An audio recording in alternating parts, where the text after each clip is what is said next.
Alright, there we go. Hello, everybody. This is Secular Sekai with Tridents Against Tyrants. And apologies for the wait, just been getting things set up and ready. Testing out a couple of new things today.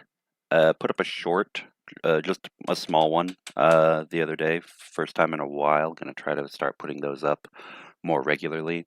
Have a few ideas for some and have some suggestions I need to get caught up on. We are, of course, still continuing with our fundraiser. We still have 1,710,529 hryvnia to go, but we got some donations in the last few streams, and Anton was able to make good use of that. I've been posting the fundraiser updates, but I believe I have some pictures and videos as well, which I'll go ahead and be posting here pretty soon. From his end. Beyond that, we've got several news items to jump into today, but also, I was working on getting an additional stream set up earlier because we will be doing a co-stream, ideally, if everything goes as it should, which pretty sure it shouldn't be with the technology we're using, with the application we're using for it, should be pretty seamless, I believe. Should be co-streaming at 2 o'clock with the shills. And in addition, I believe that Slavi will also be co-streaming. So the broadcast, you can watch it from the shills, you can watch it from here, or you can watch it from Slavi's channel. I don't think anyone else taking part in the stream is going to be doing a multi-broadcast. We'll be multicasting it. But yeah, look forward to that, and I'll see you all then. That'll be in a few hours. Now then, if sound is good, give me a ++ in chat. And I believe that it should be. Seems like it's good from my end. And hello to KK's GG, Ozzy Bugga, Mitch Ashdown, Blonde Bombsheller, K-Bell. Who else? Let's see. Dumitru Claudiu.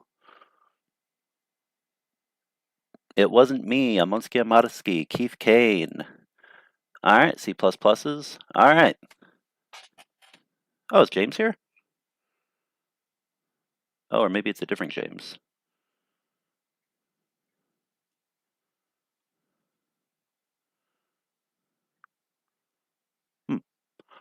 Well, if James is here, good to see you.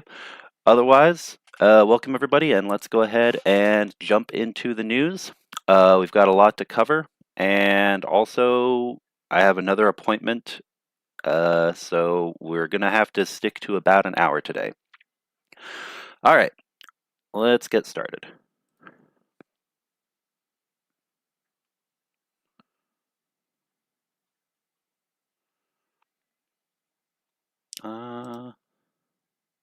First piece of news we'll open with, let's see which one. We'll start with these two. All right, I'm putting 2 articles into chat right now. And these will be the first 2 that we open with.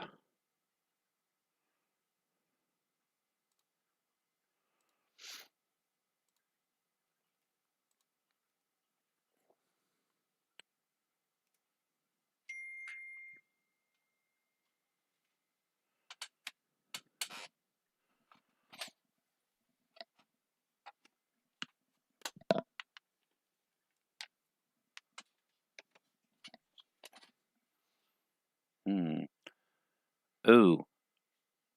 I am streaming wirelessly rather than with Ethernet today. So if there's any issue with connection, let me know.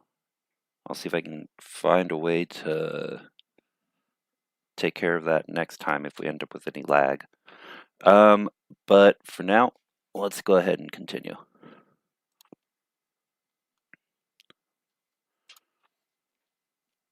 All right. First piece of news from pravda.com.ua. Ukrainian air defense down all drones approaching Kyiv overnight. And here we have a video example of one of the Shahed drones, which I'm sure everyone has heard about. Oh, sorry, thought I was going to sneeze there for a second. That I'm sure everyone has heard about since the beginning of this war. Originally manufactured by Iran. They still are manufactured in Iran, but also clones or knockoffs, basically, or maybe even just blueprints for the original were shared with the Russian Federation. So Shaheds are also produced in Russia now, to the best of my knowledge. And this is an example of one. If anyone has not seen one recently or was unfamiliar with what a Shahed looks like. If I'm not mistaken, fairly certain that should be that model. But let's move on. All Russian attack drones that targeted the city of Kyiv on the night of August 30th to 31st and the morning of August 31st have been destroyed by Ukrainian air defense assets and personnel. All Russian attack drones that targeted the city of Kyiv on the night of August 30th to 31st and the morning of August 31st have been destroyed by Ukrainian air defense assets and personnel. The authorities reported that this was the fourth air attack on Kyiv this week. Source is the Kyiv City Military Administration. Loitering munitions approached the capital throughout the night in waves and from different directions. The air raid warning in the capital was issued 4 times and was in effect for almost 4 hours in total. Early reports indicate that there were no casualties or damage in Kyiv. Oh. Small glitch from reader mode. As you can see, Kyiv has been and always will be a priority for the Russian aggressor in this war. Therefore, I urge Kyiv residents and visitors to be conscious and disciplined, always follow the rules when an air raid warning is issued, and go to shelters. On the night of August 30th to the 31st, Kyiv Oblast Military Administration reported that air defense was responding to the Russian attack in Kyiv Oblast. So, short article, but just important thing to note. That everything was shot down. There was a large attack on Kyiv. And actually, we've got a few other articles that tie into this. Let's see here. And luckily, I already have them all in reader mode. Which is important because advertisements on news websites are quite annoying to deal with. All right, next.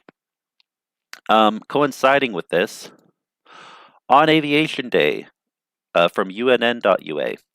On Aviation Day, Zelensky showed a video of Ukrainian pilots' work. From Kyiv.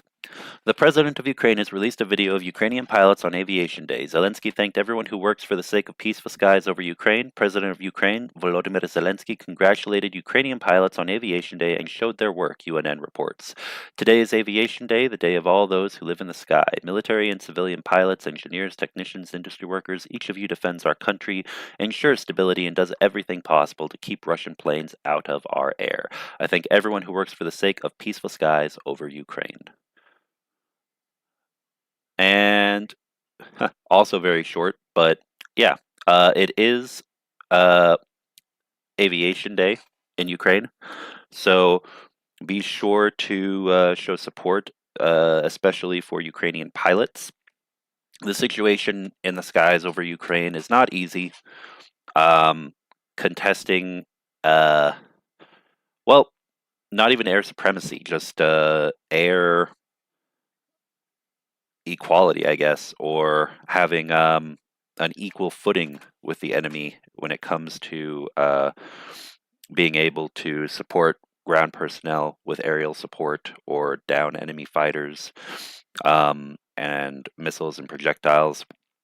You know, both air defense and offensive air supremacy are crucial for Ukraine in this war, and it's a big task, everybody. I mean, remember, Russia may be large, bloated, and pretty bureaucratic as hell, even in their military, using pretty inefficient means of trying to get what they want. But also remember, that's the way that Moscovia has always operated. I mean, going back to the Russian Empire or to the modern day with the fake Federation. Yeah, it really is just an example of I think Greg Terry has said it before. Quantity is a quality all on its own, all, in and of itself. And so, oh, and so yeah. Um, be sure to show support for Ukrainian pilots in the Ukrainian Air Force. All right. Finally, one last thing related to, one last thing related to aircraft. Hold on a second.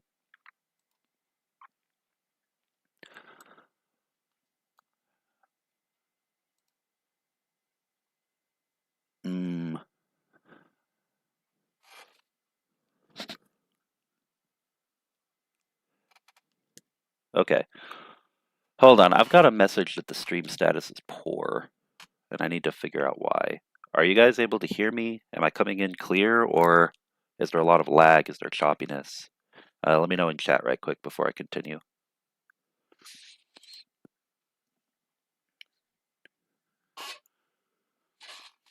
Plus plus? All good? Okay. All right, then. Probably just, okay, sound is fine, no lag. Okay, perfect. Probably just a message on my end then. I since I don't live in South Korea or another place that has concentrated high quality internet for majority of its residents and citizens, yeah, I always prefer to use an Ethernet connection, but when traveling and moving around and not always being at my home setup for streaming, it's not always possible. Okay. All right. If it's good though, then we will continue. All right. So, next article I want to cover right quick.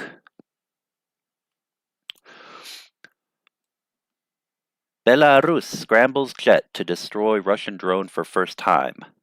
This is covered by a couple different news outlets. This one was in particular was Newsweek.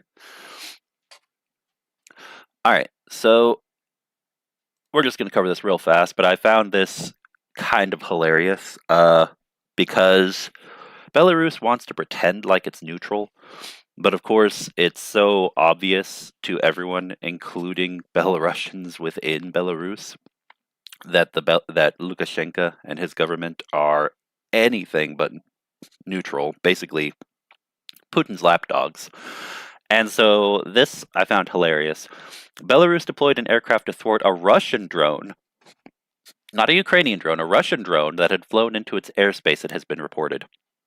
Aviation was used for the first time in Belarus to shoot down a Shahed drone, according to the Belarusian Hajun Project, an open-source intelligence outlet that monitors military activity of Russian and Belarusian troops in Belarus.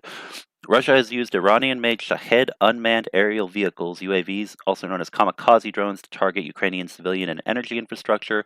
Belarusian President Alexander Lukashenko, or Lukashenko, as I like to say, is Putin's closest ally.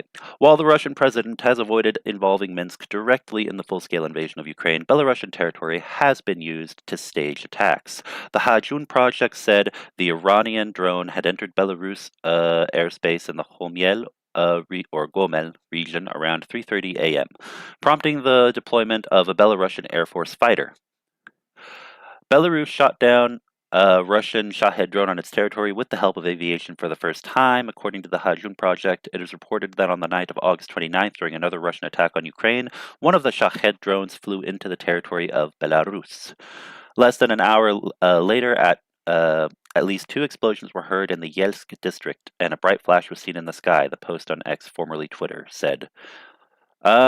This is probably the first recorded case of a Belarusian Air Force fighter attempting to destroy a real military target in the sky, the Hajun Project added next to a map of the area. And so What I find hilarious though is so here's an yeah, so yeah, precisely. So here's an example. Remains of a Shahed 136 is the specific model, drone in Kyiv back in 2023 after it was shot down. Belarus deployed a jet to shoot down a Russian Shahed drone that had flown into its airspace, according to reports. Now, what I find hilarious is right here, the pro-Ukrainian X account Saint Javelin posted, Belarusian air forces have used fighter jet to shoot down Russian Shahed drones that entered its airspace.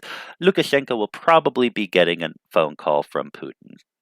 And yeah, he almost certainly will, because I don't know if this was a mistake and they thought it was a Ukrainian drone for some reason, uh, even though it would have been coming in from Russia, or if there was paranoia about it being a Ukrainian drone because of troop presence in Kursk, um, or if someone went rogue and decided, I don't care what Lukashenko thinks, I'm gonna shoot down this drone because I don't want anyone else's drones in Belarusian airspace. There's a lot of speculation. It could be a lot of things. I need to dig further into this situation, this incident to uncover that. But I find it hilarious that somewhere along the chain of command, uh, obviously Russia is not going to be happy about that, and the only thing that would be funnier, in my opinion, is if this were to happen again. Because Belarus has deployed its air force in response to both Ukrainian troops and aircraft, as well as Russian aircraft entering its airspace. But this is the first time that a Russian drone has been shot down. Anyway, just something I wanted to add in. Let's move on to the next article. Let's see here. First. Oh, and as a reminder, we currently are not using Buy Me a Coffee, but Monobank is open. I know it doesn't work for everyone though, so as usual, in the upper right, it'll pop in and out of view, but also in the description there should be a link. You can find Anton's email if you would like to make a donation to the 110th Mechanized Brigade for the 110 FPV drones that we are fundraising for them. Thank you very much, everybody, and let's continue. Let's see, next.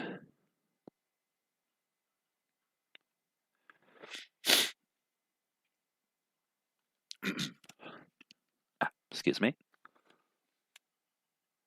Actually, let me get these articles ready and let's take a look at chat right quick. Also, let's open up Q&A.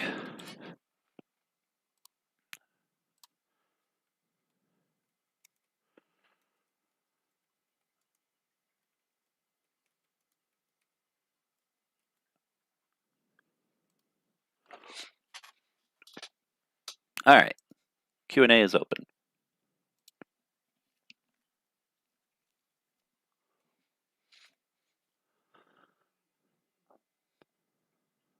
Oh, Pietro4308. Welcome, Mr. Nobody. And Kay Hansen.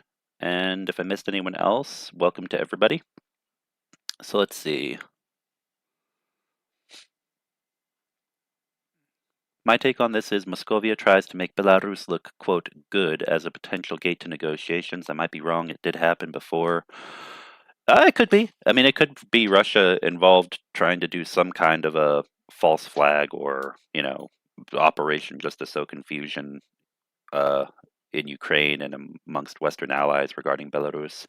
But I would also honestly not be surprised at all if it was just incompetence and friendly fire, because honestly, the Belarusian military has less experience than the Russian military. And as we have seen in this war, although, of course, they have elite forces who do have significant experience who are fighting in this war, there's also a lot of bureaucracy, miscommunication, corruption, people not wanting to take accountability when mistakes are made. And that's a pretty common running theme in the Russian military, as well as the Belarusian military. So it could be, but Honestly, I think Belarus is just paranoid. I think they're just really on edge because I've said this before and I'll say it again.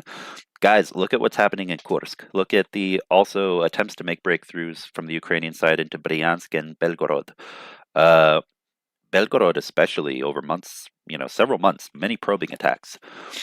Um, Belarus is like the leadership in Belarus is deathly afraid of the war coming to their doorstep. Um, Deathly afraid because more so, I would argue, than Russian opposition, civil or military, militias, groups like the Legion Svoboda or the Russian Volunteer Corps, groups like those, or pro democracy, activists who are in exile and diaspora who say that they want to make changes in Russia. There is no real separatist, like when I say separatist, I mean ethnic Russian separatist movement. There are plenty of other ethnic minority separatist movements, both abroad and within Russia itself, that are small and don't have the resources, the means to really free themselves from Moscow's oppression. But Belarus is very different, very, very different. Their biggest thing is figuring out: are we going to remain a sovereign country, or are we going to eventually, you know, be annexed into Russia as part of the Federation, which is actually, I think, a big point of contention, sensitive topic within Belarusian society. And obviously, there are many with lots of different ideologies and ideas of what Belarus should be who want to remain independent. But there is a serious pro-Western, pro-US, pro-Ukraine, Belarusian opposition that claims to be the legitimate government of Belarus that just needs a foothold, guys. All they need is some way to get back into Belarus, have enough backing and support to take hold of at least a certain portion of the country, to administer their own government, not from abroad, but within Belarusian soil. Um, and Lukashenko is terrified of that because he knows that it could very well happen. He could very well see a situation where he's overthrown, where everything is thrown into chaos, where there's a coup either from within Belarus itself or from Russia. Russia sending in quote unquote peacekeeping forces. Like the war could easily extend to Belarus, and that's why I think we see the reactions that we do from the dictatorship there and their military forces. Anyway, Poland does not. My take on this. All right. Anyway, I've gone off on a rant long enough. Let's keep going. Oh, Dumitru says, indeed, Minsk is desperate. After allowing Russian troops to enter Ukraine in early 22, they have a fly on their hat now, as in they're guilty. Now Lukashenko tries to save some of his face by trying to look like a president in charge. Yep, agreed. All right, next article.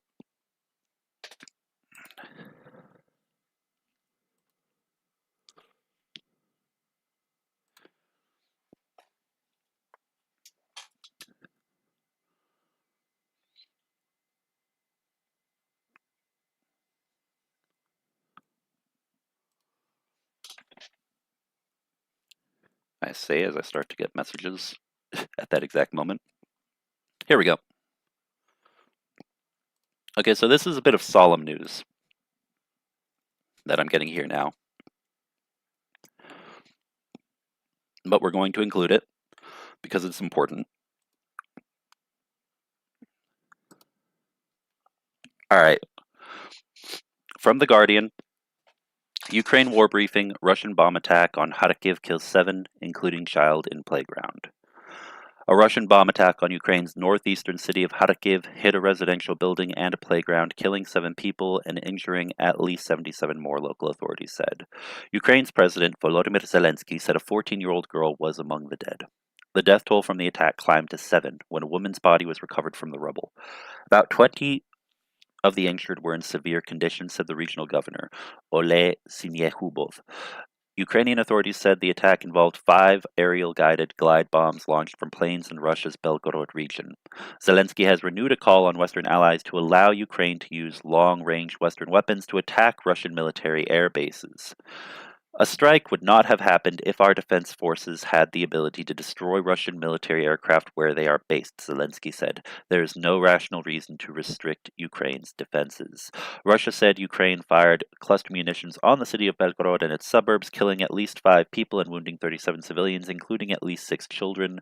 So, I don't know if anyone has seen video of this, what is claimed from the Russian side, but yes, there is video circulating online of a suburban area with civilian vehicles being bombarded, and then, of course, crashes occurring because there's artillery landing in the middle of a residential area near a busy highway.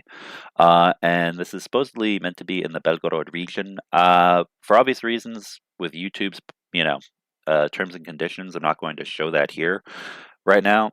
But I also haven't had verification of the footage.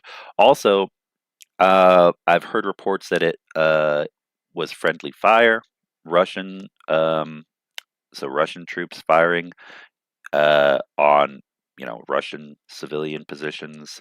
So basically, I don't have any information on this. But this is, of course, as always, the claim from the Russian side. And as we all know, whatever Russia is barking about, it's probably the opposite. So it really would not surprise me at all if there was a friendly fire incident. Uh, Muscovite troops accidentally attacked on their own side, or they thought that there were Russian, or I mean, sorry, or they thought that there were Ukrainian troops present at the moment in that area, um, or a false flag operation of some sort. But the bottom line is that uh, I don't have confirmation on that. Um, and so I'll need to look into that more. 1 woman and 4 men died of their wounds on the spot before an ambulance arrived, regional governor of Vyacheslav Gladkov said. He posted a video showing a house on fire. The state-run TASS media agency posted pictures of a road in Belgorod strewn with debris and twisted metal. There was no independent confirmation or comment from Ukraine, which maintains that it does not target civilians in Russia. And this, guys, the reality is that Ukraine is not the aggressor here. Russia is the one who is committing war crimes and bombing civilians. The Ukrainian military has shown time and time again that it does go out of its way to make sure that it's not attacking civilian populated areas near front lines or anywhere else.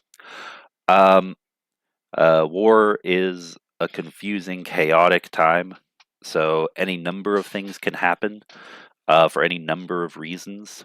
But the bottom line is, as we all know and have seen, the war criminals in this case, the ones committing war crimes on a regular, consistent basis, time and time again, are the soldiers of the Russian Federation. So yeah, every incident, no matter what it is, no matter what is claimed by either side, has to be objectively investigated. I believe that in any conflict, any war. But again, not to feed into bias, but really, anything that Russia says, is pretty much guaranteed to be a lie. The majority of the time. Zelensky has fired the head of Ukraine's Air Force a day after it emerged that a recently delivered F-16 jet crashed during the week, killing the pilot, unfortunately. I've decided to replace the commander of the Air Forces. I am eternally grateful to all our military pilots, Zelensky said in... Oh, thanks for joining, Greg Watkins. And yeah, hope to see you later on one of the next streams. I'm eternally grateful to all our military pilots, Zelensky said in an evening video address without giving a reason for the dismissal of Mykola Oleshchuk. Zelensky spoke of the need to protect the lives of those defending the country. Mariana Bezugla, a member of the Parliamentary Defense Committee, had earlier claimed the plane was shot down by friendly fire. Reuters cited a U.S. official stating the plane did not appear to have been hit by Russian fire, and the crash may have been caused by mechanical failure or pilot error. And finally, this is another, these are all actually additional pieces of news on top of this, but this I do want to highlight right quick because I found it very interesting. Ukraine has called on Mongolia to arrest Vladimir Putin when he visits on Tuesday. The Russian president is due to travel to Mongolia, a member of the International Criminal Court, or ICC, and the ICC has a warrant out for Putin's arrest over the illegal deportation of Ukrainian children. So it's very interesting. Because Mongolia doesn't get much international mention in general. But yeah, I mean, if you look at a map, you will see it's right there in the Far East, situated between Russia and China, and surprisingly has a democratic presidential system that's, for the most part, deemed fairly um, well, it's considered to be more democratic by most Western nations, at least, than Russia or China, of course. Um, it's also landlocked with no sea access to the sea, and with with two of the largest militaries in the world bordering it.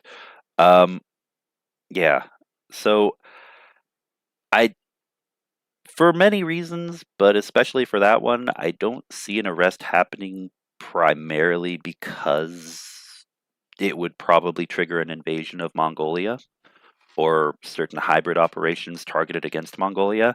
But it is important. If Mongolia thinks that it can sit in the middle and not offer its opinions or not have any involvement when Vladimir Putin comes to visit, unfortunately, Ukraine and other nations of the West are going to call it out on that. Um, so, uh, I hope that I'm pleasantly surprised and find out that something does happen. Maybe somewhere in Mongolia, security services do actually have enough interest in, uh, in justice in this case. All right. Let's see here. Mongolia is also a member of the international. Mariana Bezugla is not the best source. She's a camera-dependent, disturbed person. Check her tracks, please. Oh, okay. Dumitru Claudiu specifically regarding Mariana Bezugla. Wait, let me backtrack a little bit.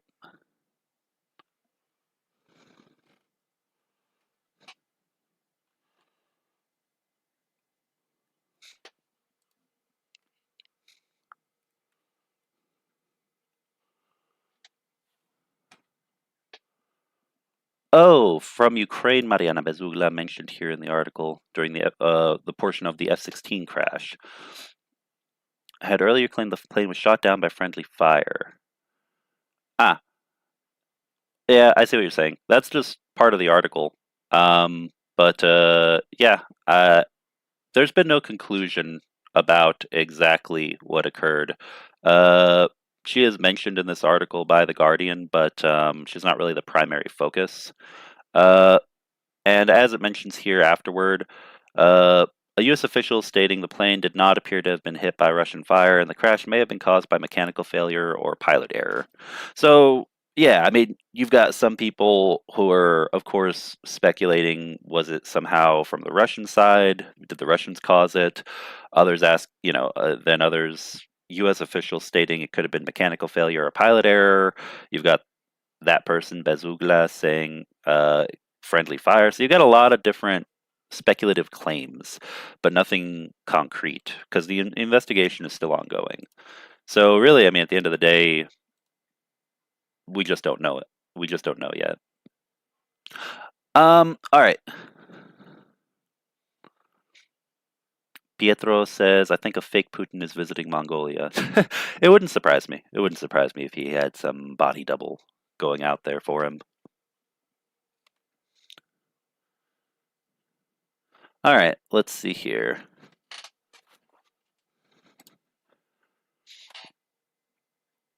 Okay, next, let's go on to the next article because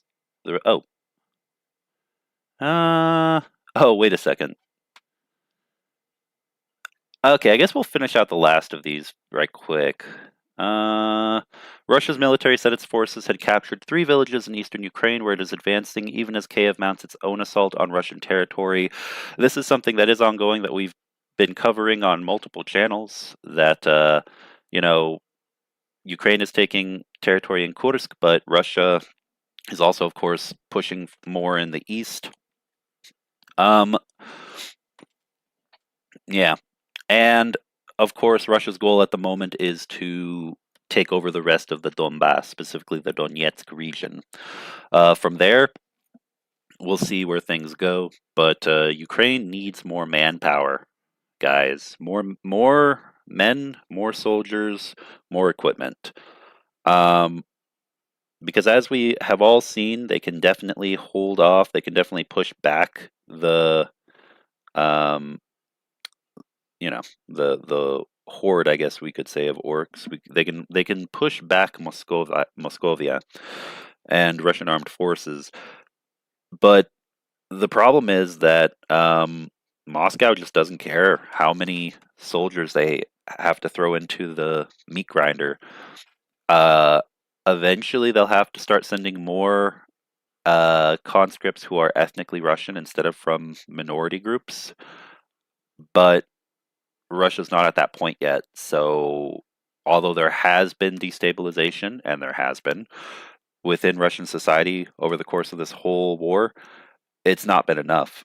And yeah, I something big is going to happen eventually to force the Kremlin's hand if they're going to get more and more conscripts from St. Petersburg and Moscow and other places where they're actually concerned about uh, drafting too many people from groups with power and influence that could cause problems for Putin. Um, Ukraine's top commander said Kyiv's forces had advanced about a mile in Russia's western Kursk region in the previous 24 hours. Syrsky has said Ukrainian forces took control of 2 square miles more of Russian territory. A group of Russian armed volunteers was being set up in Kursk to ensure security, officials said. Yeah, so this is interesting. Basically, rather than sending more troops from the east, Russia's relying on militias, basically, arming volunteer units from Kursk itself. Volunteer, not paid. The new detachments, Kursk's governor, Alexei Smirnov, said on Telegram that the new detachments would be tasked with not only ensuring security, but also participating in life support in resettled areas in order to support the remaining people in this difficult time. Yeah, I don't see that being very effective. Hastily put together volunteer units against, some of the most well-trained professional forces from the Ukrainian military and Russian opposition forces. But yeah, that's what they're doing on the Kursk side. And Kremlin spokesperson Dmitry Peskov said corruption investigations into Russian defense officials involved serious charges that would lead to court trials, Reuters reports. A military court in Moscow has placed Pavel Popov, a former deputy defense minister, in detention on suspicion of fraud in the latest of a string of corruption probes of officials tied to former defense minister Sergei Shoigu. So, more purging, political purges in Moscow. All right, on to the next article.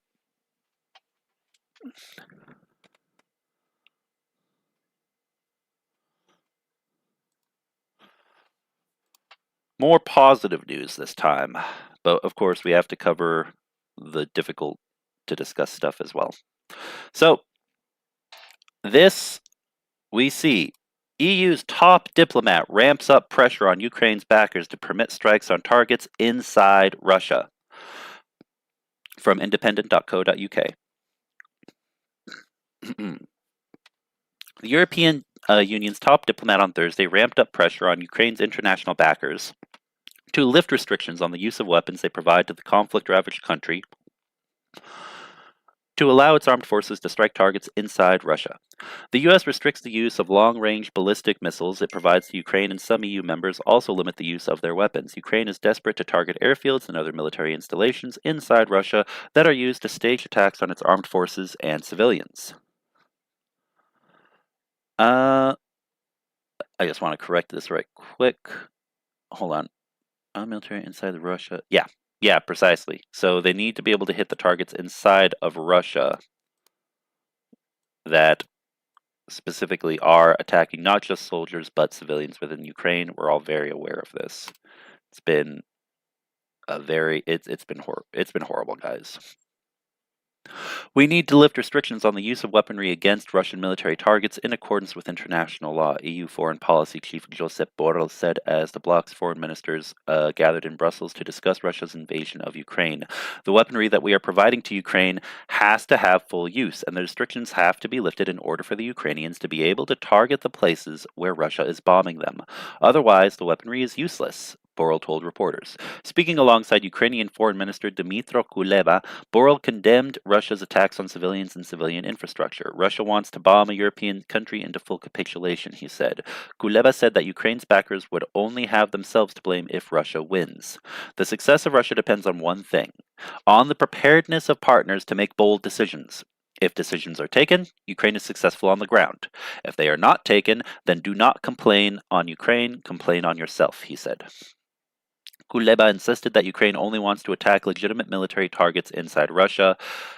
And guys, once again, emphasis on this portion.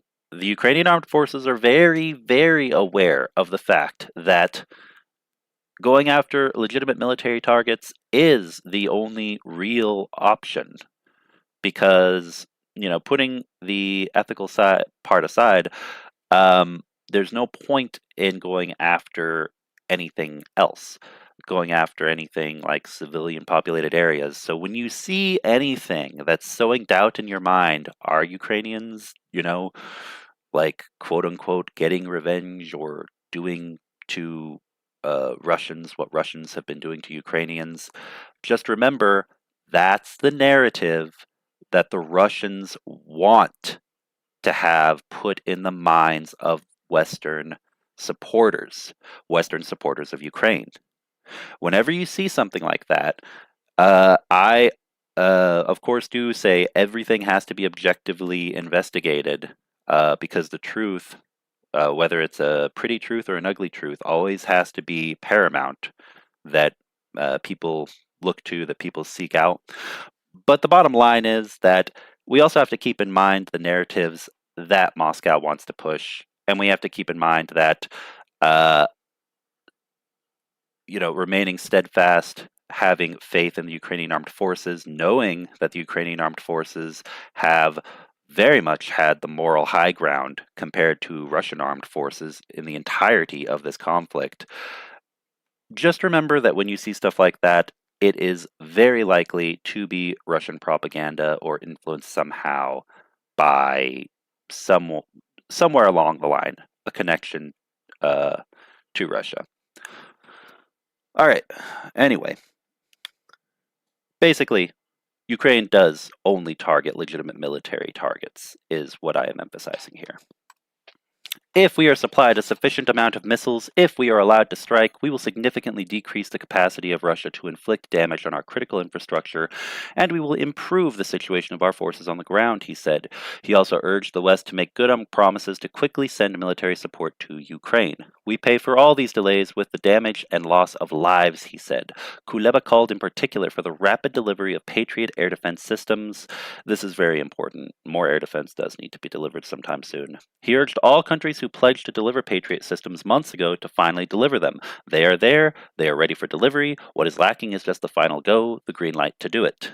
Ukraine said last month that it needs 25 Patriot air defense systems to fully defend its airspace and protect the country from Russian missile attacks. Hungarian Foreign Minister Peter Sijarto, whose country has styled itself as a peacemaker in Ukraine and opposes both the EU and NATO's approach to the war, said that his European partners appear to be suffering from, quote, war psychosis. Well, we all know where Hungary stands on this, so I would have to say that he can eat those words because Russia is the aggressor. And a peace that does nothing but appease Moscow, we all know where that's going to lead. It's going to lead to more aggression, more invasions. It's going to lead to an invasion of, or if not a full out invasion, then a complete political infiltration and puppet state making of Republic of Georgia, Tbilisi.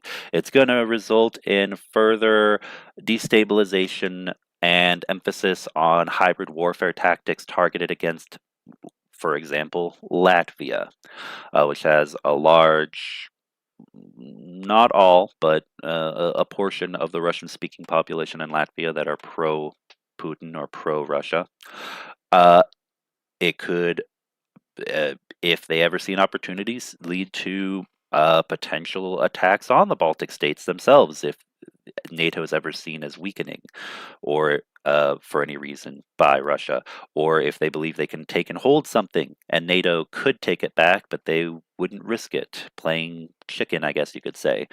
It could lead to more hybrid operations in Moldova regarding the Transnistria situation. Appeasement doesn't work. The only thing Russia, and when I say Russia, I mean the Russian government and military. I don't speak about all of the entirety of Russian people. But the only thing that the Kremlin understands, specifically the Kremlin, is force. And sometimes, well, I've said it before, I'll say it again. When a bully comes and he tries to take what's yours and he tries to beat you, he tries to make you be his obedient little minion, sometimes you just have to reel back and give that bully a bloody nose. A very bloody nose. Or more. And having the support of your friends with more than just cheering, with them actually handing you, say, a rock. In this case, air defense systems and long-range artillery and missiles. If they're not actually going to get into the ring and throw down with you, that's very important. You don't want to just see people be promising that they're going to hand you something, have it right there where you can see it, and then never actually give it to you. It's insulting, guys. It is. So here's hoping that more air defense is delivered soon, and that the permission to use the weapons as Ukraine's military sees fit is also provided very soon. Let's see here. More Hungarian propaganda about war psychosis. I should specifically say Orban-friendly propaganda. Thursday's EU meeting had been scheduled to take place in Budapest, but Borrell, with the backing of several member countries, decided to hold it in Brussels in protest at Hungary's stance on Ukraine. Yep, I definitely agree with that. And I gotta say that I don't agree with him on a lot of things, but Magyar, I think his name is Peter Magyar, not this Peter, a different Peter, who is currently the most likely primary opposition to Viktor Orban. I hope that his presence can shake things up enough to change the Hungarian political spectrum a bit. Because the reality of the matter is that it's not getting much better in that country, guys. A lot of things are going to need to change in order for a pro-EU party to ever come to power in Hungary. It's an uphill battle, but it is possible. It is quite possible, I think, with in the right scenario. All right, so next, we are already 49 minutes in almost. Let's take a look. Do we have any questions?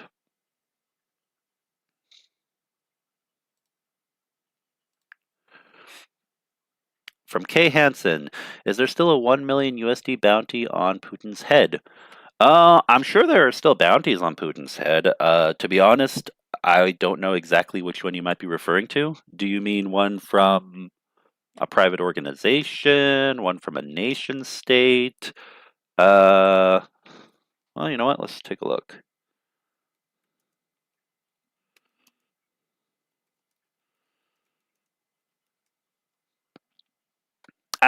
It's probably this one, which I'm assuming because it's the first thing that comes up when I look on when I look it up on Google. The man who put a $1 million bounty on Putin. Let's see. Believes the dictator's inner circle will turn on him. And this is from a Russian entrepreneur in exile who offered a $1 million bounty for the arrest of Russian President Vladimir Putin. Um, Most of the articles on this are from back when it was first announced or popularized, which was back in 2022.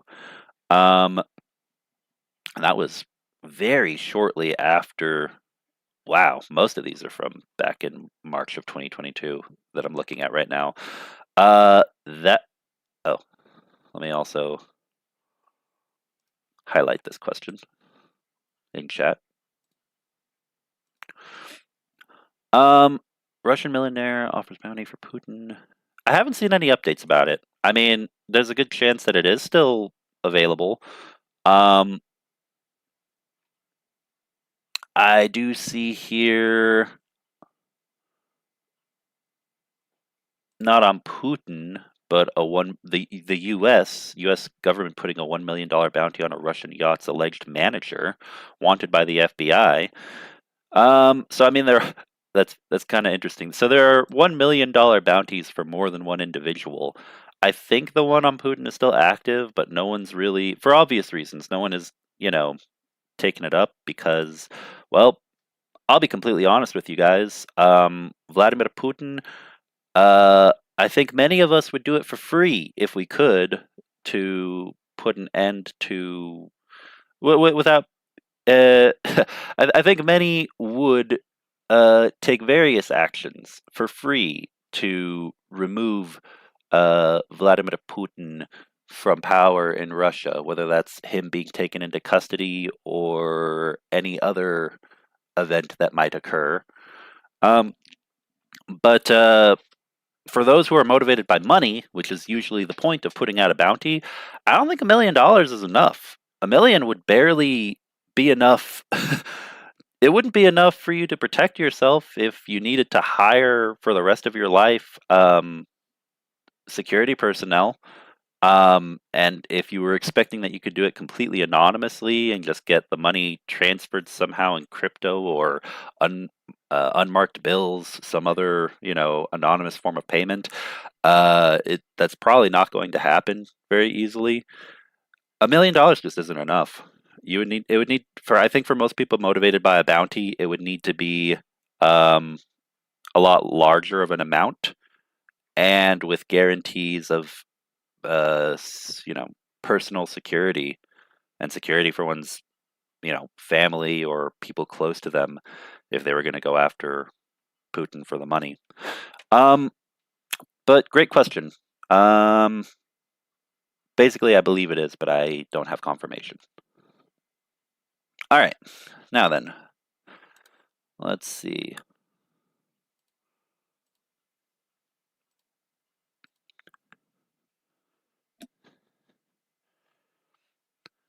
Okay. Ozzy Bugga says Hungary, not like. Oh yeah, no. Dumitru. That's why specifically I kind of amended myself and said not Hungarian propaganda, but rather pro Orban or Orban regime propaganda. Orban associated propaganda. Let's word it that way, because Hungary is like many other countries. It's got people with centrist views, liberal views, conservative views, people who reject all of those, but different socio-political views and ideologies. But yeah, no, I do not believe that majority of Hungarian people are like Viktor Orban.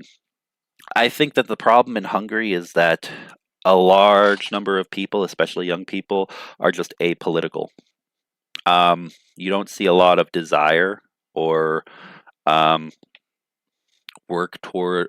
I mean, okay, I won't say that. There are groups that exist and they do work hard, but for a variety of reasons, their messages just don't land, and they aren't able to organize effectively against Orban most of the time and his Fidesz party. But yeah, the 2006 uprising, people in government should be kept separate. When one bugger ruins a country, people will react. I agree. And I never, with any, guys, with any place in the world, I'm just going to say this. I try not to ever make sweeping, generalizing statements about groups of people. And that could be Hungarians. Yes, it could even be Russians. It could be North Koreans, Iranians, like when you're talking about an entire group of people, never try to just generalize them as an archetype or a monolith in your mind. Um, because that's a very dangerous road to tread down.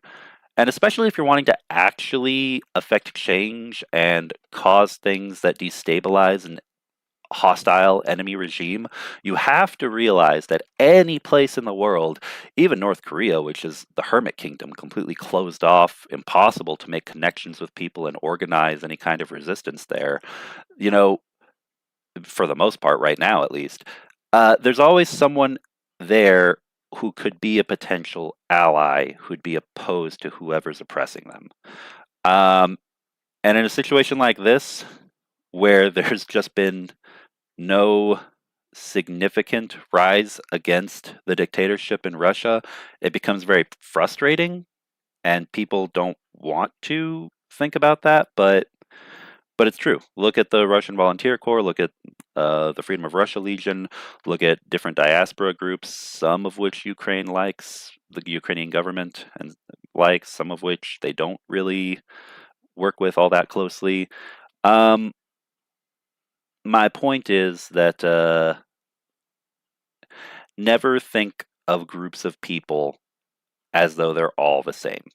Because if you do, you're going to tie your own hands in regards to how you can fight your enemy. I'll leave it at that. Anyway, maybe start a fundraiser, Sir Garrick says. Regarding Hungary? I'm not sure what the fundraiser is in reference to.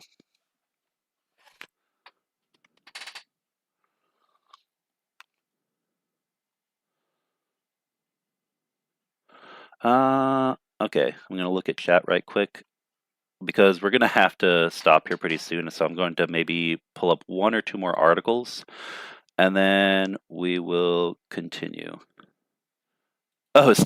Oh, Sir Garrick says start a fundraiser for a Putin bounty. I don't know. I don't know if you could get together enough money on something like GoFundMe. Uh, so start pooling money, see if you can get together like $10 million or more. I don't even know what the monetary amount would be to really tempt someone to attempt to try that. I would say it would have to be less than 1 billion, but more than 10 million, and that's a really big. That's hundreds of millions dollars of difference. So that's it's probably not helpful. But yeah, I don't know if we would be able to get even 1 million, let alone 100 million, for example, together. Also, I feel like there's probably some law against bounties across multiple international lines that would pop up as an issue. But that's a fun idea. uh, Maybe get Jake and some others interested in the idea.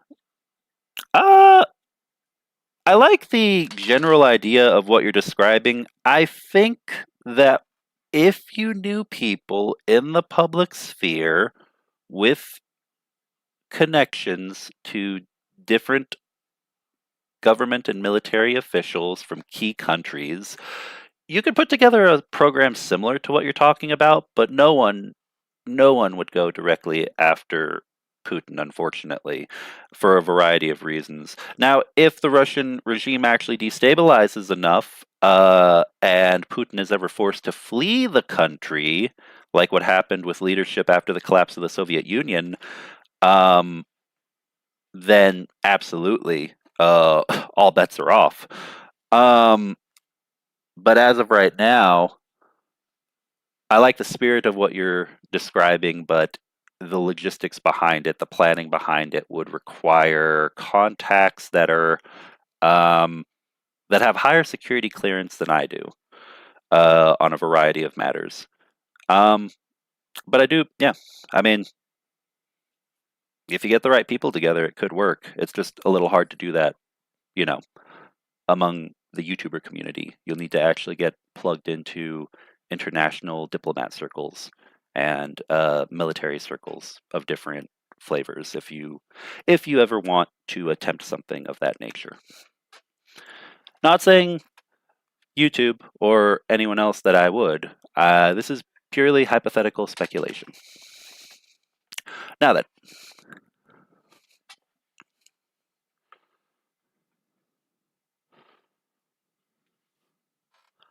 Paul. Oh no, Dumitru, you're good. You didn't mess up the chat. This is why we are here for these conversations. But since I am on a time crunch, I'm going to move forward with some more articles. Let's see.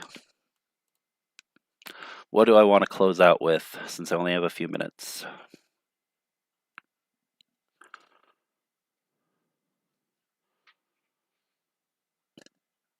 Ah, you know what? Here's a good one.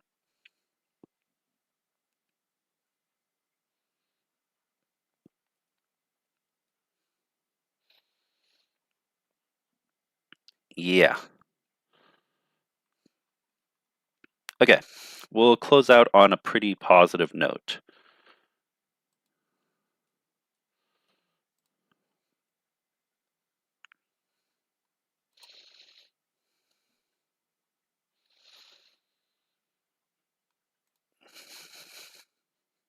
As soon as this page loads.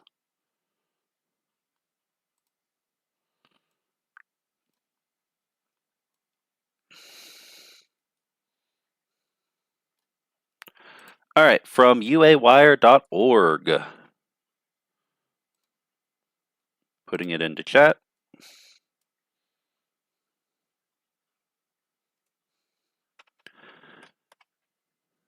Up. Oh, come on. Hold on. I have to fix this because it's acting up. The reader mode is great because you can avoid advertisements and accidentally having things pop up on the screen when you're streaming that you don't want to. But sometimes it hits a little bit of a snag, a little bug.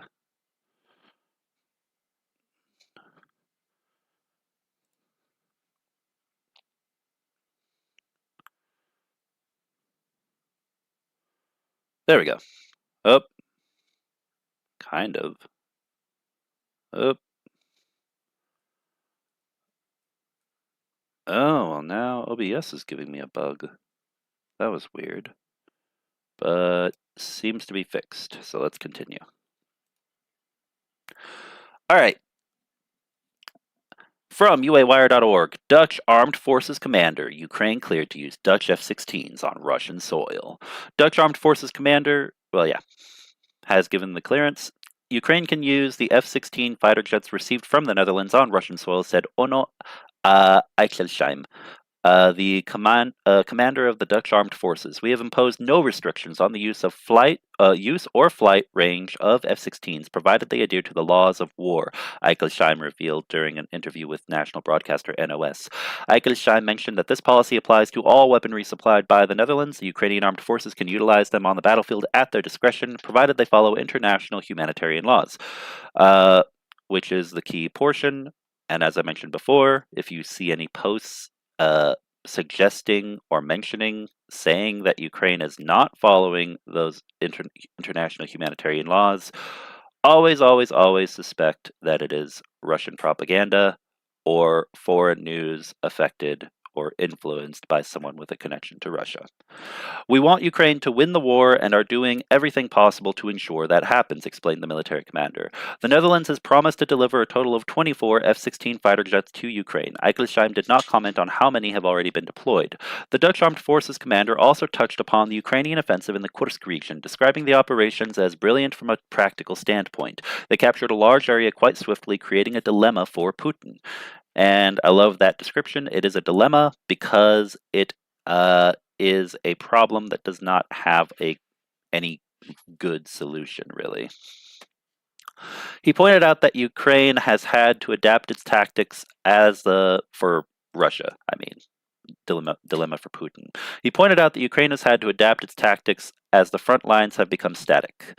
The significant question now, according to Eichelstein, is how Kyiv will strategically leverage its presence in Kursk. It can be used as a bargaining chip in negotiations or to force Russia to withdraw troops from Donbass. We haven't seen the latter occur, so it's unclear to what extent this will have strategic significance, he stated. I believe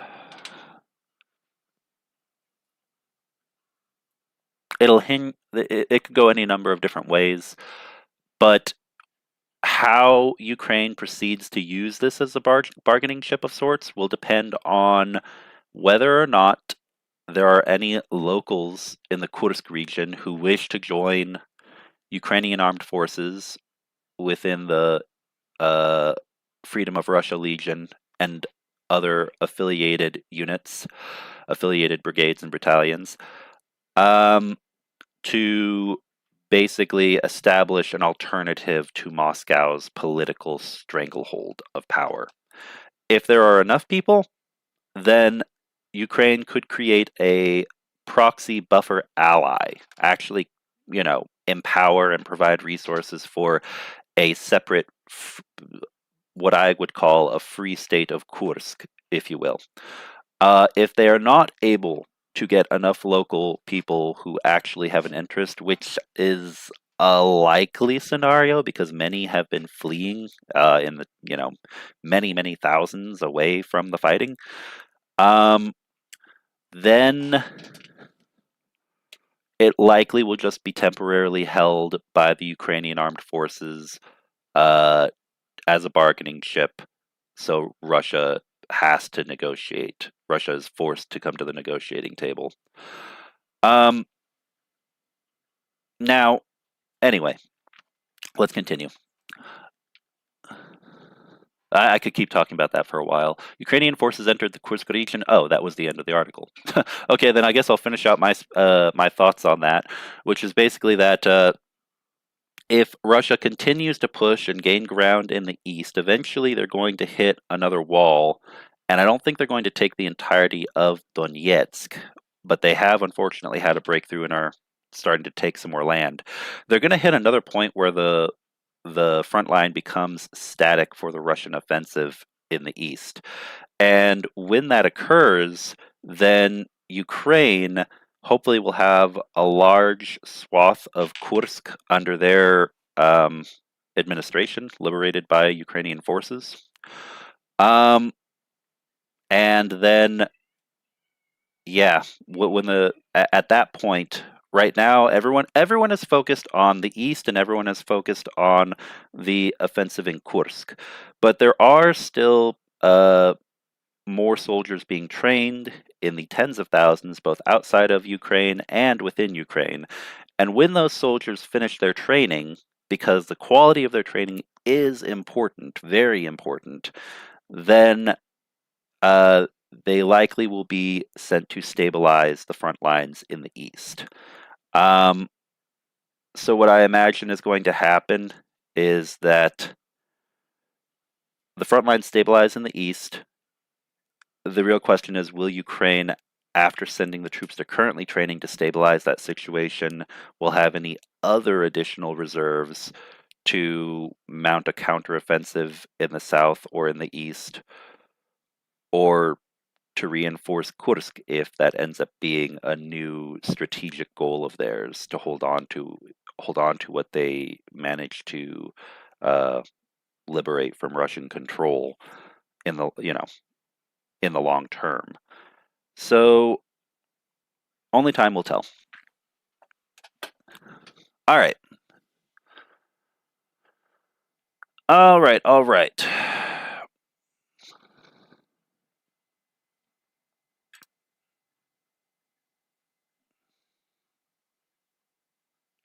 With that,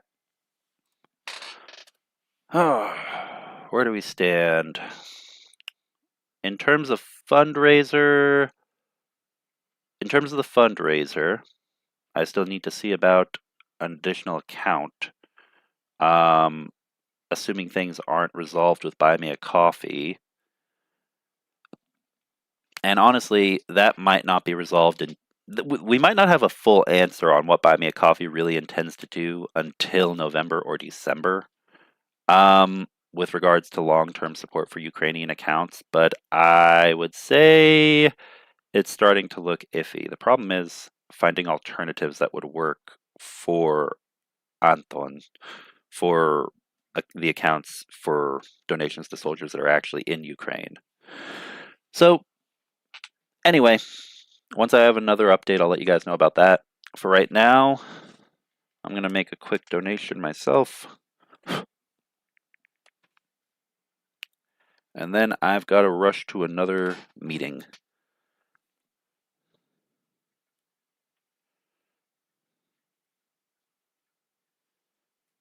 So, as usual, anyone who wishes to join me, please feel free to do so. And you can do so at via PayPal, TonyTKachenko27@gmail.com.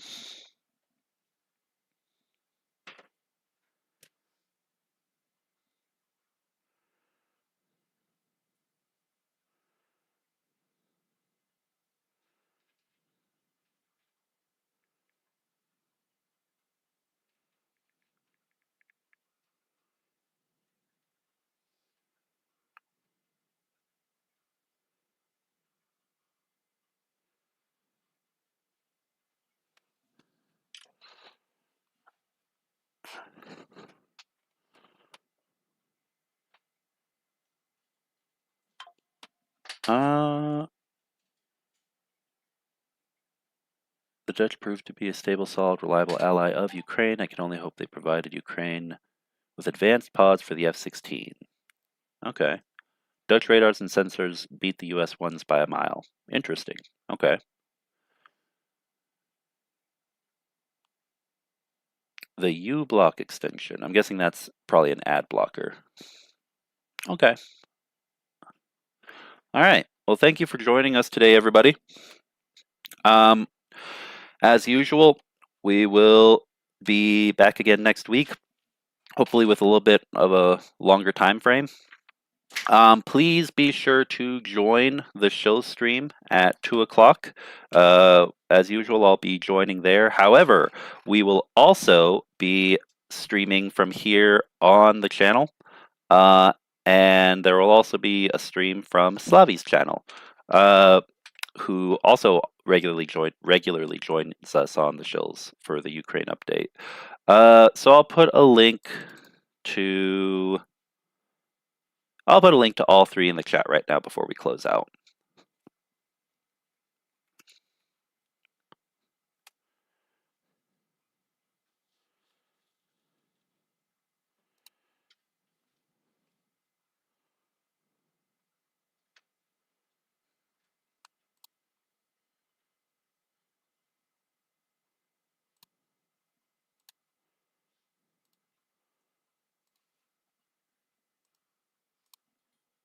All right.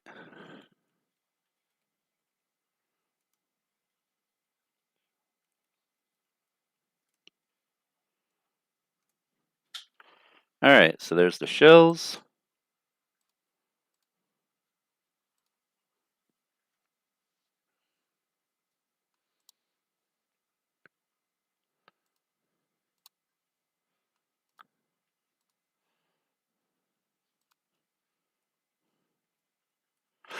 Oh, Kay Hansen says both my cards work fine with monobank. Yeah, I guess it just depends on the bank.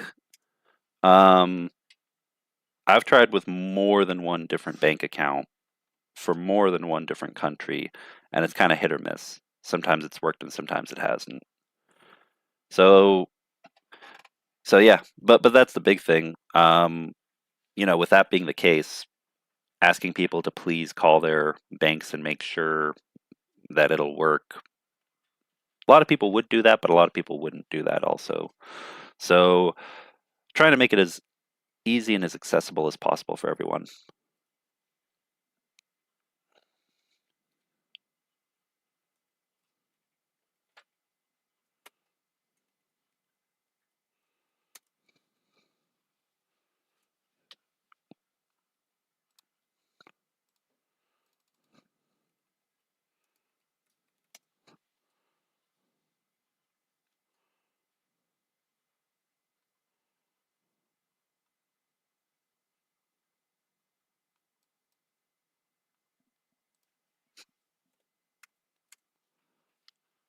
And finally, the last link is the one that's difficult to find.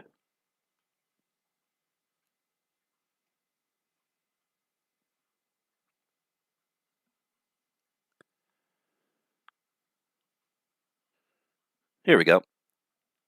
And Slavi's link.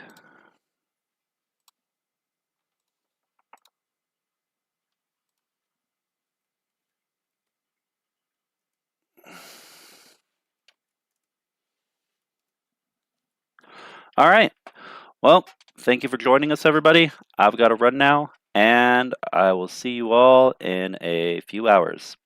Slava Ukraini, and please continue standing with Ukraine.